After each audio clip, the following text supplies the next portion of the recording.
Yo, what's up, everyone? This video we're looking at the Tuesday two-game slate for NBA tonight. Not super exciting, but gonna talk about it nonetheless. I'll also make a three-game football video, probably either tonight or tomorrow, for the three-game Thanksgiving slate. But on this slate, starting off here at point guard. So before we get started, you can like the video down below and subscribe if you have not already. Luka is up to 11-4 on Draftkings, well worth that price tag. I mean, he's been unreal. And two out of the last three games have been blowouts as well, or else he probably could have put up like 85, maybe 90 against the Warriors if he played his normal amount of minutes, and would have put up 70 plus against the Cavs. This game, I think it can stay close. You're at home in Dallas. Both teams have been playing great basketball as of late. Luka is just on fire. Lots of 70-point games for him recently. At point guard here, if you're not paying for Luka, you're going to be paying for Jamal Murray, Lou Williams, and then you can go in the mid-range for like Will Barton. Out of these options, I think Luka definitely has. I think there's a good chance Luka will lead this slate in raw points. Just because on the other side you have George and Leonard. They're both been playing good, but they kind of been taken away from each other in terms of fantasy, and they still have like Montrezl Harrell still been getting his. Lou Williams has been getting his. So there's a lot of mouths to feed in Los Angeles, which is why we've seen Kawhi Leonard's price tag go down to 8,800. At this price tag, I think he can still make value. I mean, he also hasn't had to play a lot of minutes just because they've been winning handily. I don't mind going to him now that he's shooting guard eligible for whatever reason on DraftKings. I like Lou Williams here at 6,300 against Dallas just because he is still at a nice price point. 63, I feel like he can still make value, and if he's coming off the bench, he's still seeing good usage off the bench, him and Montrez still, and at the end of the game, if the game's close, he will be there to close it out. Didn't need to do that against the Pelicans, but if the game is competitive here, we've seen his minutes go up. He's averaging 32 minutes this year, a lot higher than usual, and he can still get the job done, even though he comes off the bench, because he will see starter minutes in competitive games. So at 6,300 at this price point, I think he's a really good option at shooting guard or point guard. At small forward here, you got the two Clippers leading the way, Leonard and George. I probably would go up to Leonard here just because he was much more expensive than Paul George, and now he's basically a couple $100 more. I think Leonard is, now that they're pretty much similarly priced, I would go to him on a two-gamer. Will Barton's been playing great basically the whole year. He's been consistent, averaging 31 minutes, averaging 32 fantasy points. He's only gotten under like 20 fantasy points twice, and that's usually what he always does. He's always up and down, but this year he's been a lot more consistent, lots of 30s and 40s out of him. I don't mind him at all at 6,100. Tim Hardaway Jr. has been playing great basketball, and he got promoted to the starting lineup. Coming into the year, Tim Hardaway Jr. was definitely trying to get the starting lineup. There was a story about it earlier this year that it definitely matters to him being a starter, and now that he's finally earned that, I expect him to continue to play well and play hard. He's been aggressive, shooting the basketball, shooting great. He's made like 13 out of his last 20 three-pointers, or 14 out of his last 13 out of his last 20 three-pointers. And now that he's playing starter minutes, we can definitely see his minutes go up, into the 34, 36-minute range. At 5,000, he is still at a nice price point. I mean, when he was with the Knicks, it's a completely different story now that he's with the Mavs playing with Luka. But when he was with the Knicks, he had some monster games every once in a while, and he was like a 6,500 player. But it's a completely different story. But we know he has talent, and if he's hot right now, I'd definitely ride his hot hand in not a great matchup against the Clippers, but definitely he's going to be avoiding Patrick Beverley, I would assume. At power forward here, Paul George, fine. Kristaps, 6,900. He's been fine as well. His minutes will, just like Luka, two out of the last three games, he hasn't had to play a lot. But he's been playing great. His shot looks to be back. He's been making a lot more of his three-pointers as of late. At this price point, it's definitely a tough matchup for him, but I think he can still pay it off. I'm liking Paul Millsap, though, 5,400. He's cheap. Been playing solid this whole year. He's been consistent. His minutes are not as high as you want him to be. I mean, they don't want to run him to the ground. He was in foul trouble against the Suns last time out.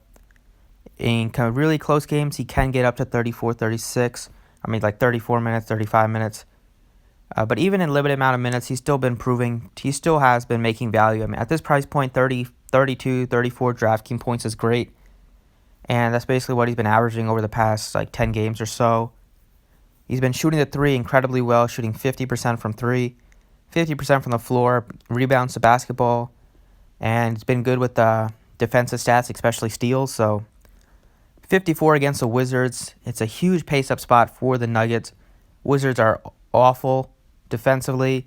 He should be able to get whatever he wants in the paint, like with Hachimura trying to defend him. Over at center, I'll definitely like Montrezl Harrell here. He's at 6,700.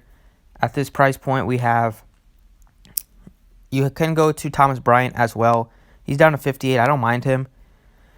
But it's also been like Wagner's been taking some of his minutes because he's been playing well. So if he struggles against Jokic or gets in foul trouble, then all his minutes will go to Wagner. Whereas Harrell, his minutes are definitely secure coming off the bench. And just like Lou Williams, he can close the game, and he will close the game in close games. Even with Paul George and Leonard there, it's not really taken much from him. He's still been getting his shots off. He's still been getting his rebounds, his blocks. Just been a great player this year. And the matchup against the Clippers here, they are not very good against centers. I mean, that's the one spot where you can attack them with Dwight Powell. And if Kleber's in there, he's not the greatest defender either. So 6,700 for Harrell, especially if Kristaps hangs out around the three-point line, that he would definitely get more rebounds at the center position. And then at guard, I like 4,600 for Isaiah Thomas here. Going back to Denver, didn't get much of an opportunity with the team last year. He got a couple of games, struggled, and then he didn't really see the court much. Now that he's a starter for the Wizards, he's been playing. He hasn't really topped 30 minutes very often. They like to play him and Ish Smith. They like to split their minutes a little bit. But if Isaiah Thomas is playing well, he can get up to 28 to 29 minutes. And at 4,600, I think at this price point, definitely worth a shot. He's been shooting the ball good this year. He's just not good at defense, which is why they can't put him out there for like 35, 36 minutes every night. But at this price point, I think can definitely make value and be one of the better value plays on the slate. And now I'm just going to touch on some other value plays that I would consider here. If you're looking under 5,000, Pat Bev's been playing well. He's also just inconsistent. But at 4,700, he's at a price point where if you play 150 lineups, you should have some of him. Don't mind Wagner a little bit at 45 just because off the bench, he's been playing well and he can take some minutes away from Bryant if he's playing great. Hachimura's not been very good at all as of late, but the minutes can be up and down with him. The Wizards have been playing, a lot of the guys like 20. Besides Beal, they've been kind of playing the other starters, like in the 20s in terms of minutes. But DraftKings has priced them at a point where you got to consider guys like Hachimura. Finney Smith is decent. Ish Smith, definitely prefer Ish Smith over Harris, who's been awful. Don't mind Delon Wright. Powell, I would go to him a little bit more if Kleber's out. And that's kind of it. I think like this range definitely has some value. And then if you get under that, it's kind of just throwing some darts at a wall. But those are some other value plays to consider. And then over on Fanduel, Luka is up to 12.5 on Fanduel. Definitely don't mind him. He's better play on DraftKings just because you get the triple-double bonus, and you get the bonuses for 3 points made, and you don't get. And on FanDuel, you lose a point every time he turns the ball over. But I think he still can make value at 12.5. But I like Jamal Murray here. If I just has a point per dollar play against the Wizards, matched up against Isaiah Thomas, he should be able to get whatever he wants offensively. At this price point, he can still just dominate the slate, as we saw with his 67-point performance against the Grizzlies. He's been taking a lot of shots. His minutes are very secure on the team, and we've seen him get up to 40s, 50s, 60s, in terms not really 60s very often. He did against the Grizzlies, but he can definitely get you 40s and like low 50s when he's really hot. At this price point, I'd definitely consider him against one of the worst defensive teams in basketball. Over at shooting guard, Lou Williams is a little priced up on Fanduel at 72. Beal's at 97. Think he can still get there. I mean, if this team is close, if this game is close, it's going to be because of Bradley Beal. I think DeLon Wright can make value here.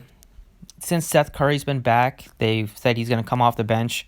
And he only played about 15 minutes against the Rockets. I think DeLon Wright's kind of surpassed him in the rotation. At only 4,300, you're going to get DeLon Wright playing in the low 20s in minutes. I don't expect much out of him, but at this price point, being the backup point guard, if he can get me 6x, I'll be happy. And basically get me like 24, 25 fantasy points. I think he can get the job done at, with the other guys around it being Gary Harris, who's been awful, and Torian Craig, who you just never know when he's going to get minutes. I think Wright's one of the better 4K plays on FanDuel guard.